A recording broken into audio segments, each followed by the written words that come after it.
તો વડોદરાના ward number 15 માંથી કોંગ્રેસની પેનલ પર વિજેતા બનેલા આશિષ જોશીની સંખેડા પોલીસે ધરપકડ કરતા રાજકીય ખળભળાટ મચી ગયો છે। ચૂંટણી પૂર્વે સંખેડા પોલીસે શરાબનો જથ્થો ઝડપ્યો અને જેમાં તપાસ દરમિયાન આશિષ જોશીની સંડોવણી હોવાનું બહાર આવ્યું છે। જો કે આશિષ જોશી આ સમગ્ર મામલાને વિરોધ પક્ષનું ષડયંત્ર ગણાવ્યું અને ચૂંટણીના પરિણામો જાહેર થયા અને તેમની જીત થયા બાદ પોલીસે આ કડક કાર્યવાહી કરી છે।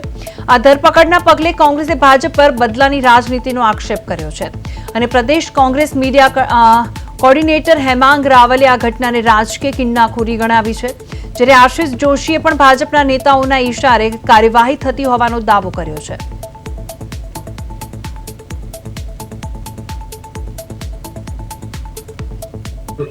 नाइट में અમે અમારા પોલીસ સ્ટાફ સાથે પેટ્રોલિંગમાં હતા તે દરમિયાન અમને ખાનગી રાહે હકીકત મળે કે એક શંકાસ્પદ ઇકો ગાડી નંબર પ્લેટ વગરની ઇકો ગાડી સંખેડાથી બાદરપુર તરફ જઈ રહી છે અને તેમાં પ્રોહીનો મુદ્દામાલ હોવાની આશંકા છે।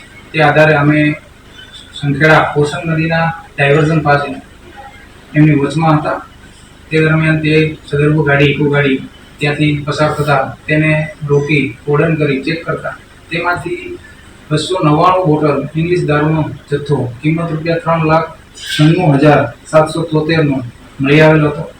તેનો ચાલક પ્રમોદ પંચનારાયણ પાંડે આરોપી તે ગાડીનો ચાલક હતો અને પોતે આ મુદ્દામાલ પાણબાજીથી ભરીને લાવેલો હતો અને વડોદરા શહેર ખાતે આશિષભાઈ જોશી મોબાઈલ નંબર 99099353 નાઓને આપવા માટે જતો હતો તેવી હકીકત જણાવતો હતો।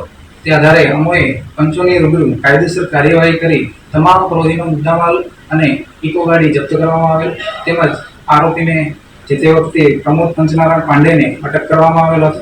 ત્યારબાદ આગળની તપાસ પોસબ ઇન્સ વીડી બારિયા સાહેબ નાઓએ સોંપવામાં આવેલ હતી।